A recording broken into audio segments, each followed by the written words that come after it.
రండి, ఒక దేవత పెంపుడు జంతువు స్వర్గం నాశనం చేసి ఎలా దైవంగా మారిందనే కథ తెలుసుకుందాం. ఇదే పంజుర్లి దైవం యొక్క ప్రాచీన రహస్య గాథ. అద్భుతమైన అందం మరియు సంపూర్ణ శాంతితో నిండిన కైలాస పర్వతాన్ని ఊహించుకోండి. ఇది పరమశివుడు, అతని భార్య జగన్మాత అయిన పార్వతీదేవి నివాసం. వారి ఉద్యానవనం ఒక స్వర్గంలా ఉండేది. ఒక రోజు ఒక అడవి పంది ఆ దివ్య వనంలోకి దారి తప్పి వచ్చి తన పిల్లల్ని వదిలి మరణించింది. వాటిలో ఒంటరిగా మిగిలిన ఒక పంది పిల్ల పార్వతీదేవి దృష్టిని ఆకర్షించింది. కరుణతో కదిలిపోయిన ఆమె దానిని దత్తత తీసుకోవాలని నిర్ణయించుకుంది. ఆమె ఆ పంది పిల్లను తన సొంత పెంపుడు జంతువుల ప్రేమతో పెంచింది. జగన్మాత ఒక అడవి జంతువును ఇలా చూసుకోవడం అందరికీ ఆశ్చర్యంగా అనిపించింది. మొదట ఇది పార్వతీదేవి కరుణకు ఒక అందమైన ఉదాహరణగా కనిపించింది. కానీ ఆ పంది పిల్ల సాధారణమైనది కాదు, అది ప్రకృతి శక్తి. స్వర్గంలో కూడా ఆ శక్తిని పూర్తిగా అదుపు చేయడం సాధ్యం కాదు. ఆ పంది పిల్ల పెద్దదై అడవి పందిగా మారింది. దాని అడవి స్వభావం బయటపడింది. ప్రశాంతంగా ఉన్న స్వర్గ ఉద్యానవనం దాని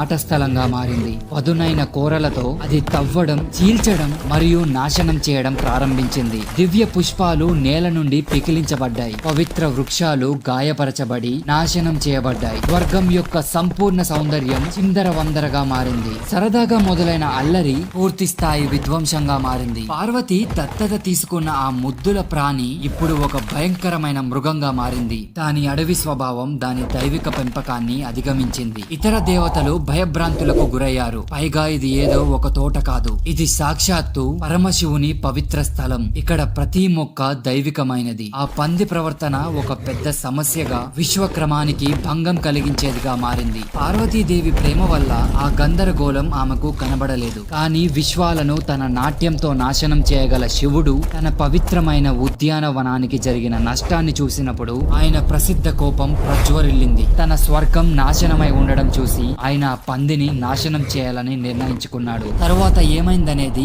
వినే కథపై ఆధారపడి ఉంటుంది. ఒక కథలో పార్వతీదేవి శివుణ్ణి ఆపి తన బిడ్డలా చూసుకున్న ఆ పంది ప్రాణం కాపాడమని వేడుకుంది. శివుడు చివరికి ఒప్పుకొని దాన్ని చంపలేదు. ఇంకో కథలో మాత్రం శివుడు తన కోపంతో పందిని చంపాడు. కానీ పార్వతీ మనసు తట్టుకోక ఆమె వేడుకోలు విని దానిని ఒక ఆత్మగా తిరిగి జీవింపజేశాడు ఆ పరమశివుడు. కానీ ఏ కథలోనైనా ఫలితం ఒకటే, ఆ పంది ఇక స్వర్గంలో ఉండలేదు. శివుడు న్యాయం చేస్తూ దాని ఆత్మను భూమిపైకి పంపాడు. కానీ ఒక కొత్త ఉద్దేశంతో. ఆ విధ్వంసక మృగం ఒక దైవంగా పునర్జన్మిస్తుంది. ఒక దివ్య ఆత్మగా తాను నాశనం చేయడానికి పుట్టిన వాటిని, అంటే మానవాళి పంటలను మరియు పొలాలను రక్షించే బాధ్యతను అప్పగించాడు ఆ పరమేశ్వరుడు. స్వర్గం నుండి పంపబడిన ఆ పంది ఆత్మ ఇకపై స్వర్గపు పెంపుడు జంతువుగా కాకుండా ఒక శక్తివంతమైన సంరక్షకుడిగా భూమిపైకి వచ్చింది. ఇదే పంజుర్లి దైవ జననం. దీని కొత్త బాధ్యత క్షేత్రపాలకుడిగా భూమిని రక్షించేవాడిగా ఉండడం. అడవి జంతువుల వల్ల పంటలు నాశనం అవుతున్న తులునాడు రైతులు ఈ దైవ వరాహం తమ పంటలను కాపాడుతుందని నమ్మి పంజుర్లిని ఆరాధించడం మొదలు పెట్టారు. కానీ ఇది ఒక్కటే పుట్టుక కథ కాదు. ఇంకో కథలో ఆ పంది కైలాసం నుంచి రాలేదు, విష్ణువు చెమట చుక్క నుంచి పుట్టింది. అది కూడా స్వర్గంలో గందరగోళం సృష్టించగా విష్ణువు దాన్ని భూమిపైకి పంపి నైవేద్యాలు స్వీకరించి న్యాయం చేయమని ఆదేశించాడు. ఈ కథ ఆసక్తికరంగా ఉంటుంది, ఎందుకంటే ఇది పంజుర్లిని విష్ణువుని వరాహావతారంతో ముడిపెడుతుంది. కానీ ఇది ప్రధాన పురాణం కాదు, తులు సంప్రదాయానికి చెందిన ప్రత్యేకమైన కథ.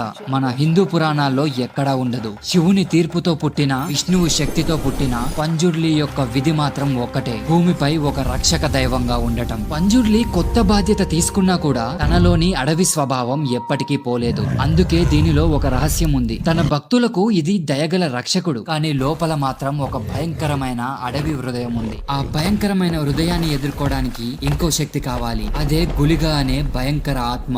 గులిగ రాజీ పడని అగ్ని లాంటి ఆత్మ. తరచుగా పంజుర్లికి వ్యతిరేకంగా కనిపిస్తాడు. ఒక పురాణం ప్రకారం ఈ రెండు శక్తివంతమైన దైవాలు మొదట తులునాడుకు వచ్చినప్పుడు భూమిపై ఎవరు పాలించాలనే దానిపై ఘర్షణ పడ్డాయి. వారి యుద్ధం అడవులను కదిలించేంత విపత్తుగా జరిగిందని చెప్తారు. వారి సంఘర్షణ చివరి స్థాయికి చేరుకున్నప్పుడు దుర్గాదేవి ప్రత్యక్షమైంది. ఆమె ఒక సంధి కుదిర్చి వారి పోరాటానికి ముగింపు ఒకరినొకరు సోదరులుగా భావించాలని ఆదేశించింది. ఆ రోజు నుండి పంజుర్లి మరియు గులిగా ఒక నాణానికి రెండు వైపులా పూజించబడే విడదీయని జంటగా మారారు. పంజుర్లి రక్షకుడు, మార్గదర్శకుడు, గులిగా అతని అమలు అధికారి, అంటే తప్పు చేసే వారికి వెంటనే కఠిన శిక్ష ఇస్తాడు. ఇలా కలిసి వారు దైవ న్యాయానికి రెండు వైపులా నిలుస్తారు. ఒకరు దయ, మరొకరు శిక్ష.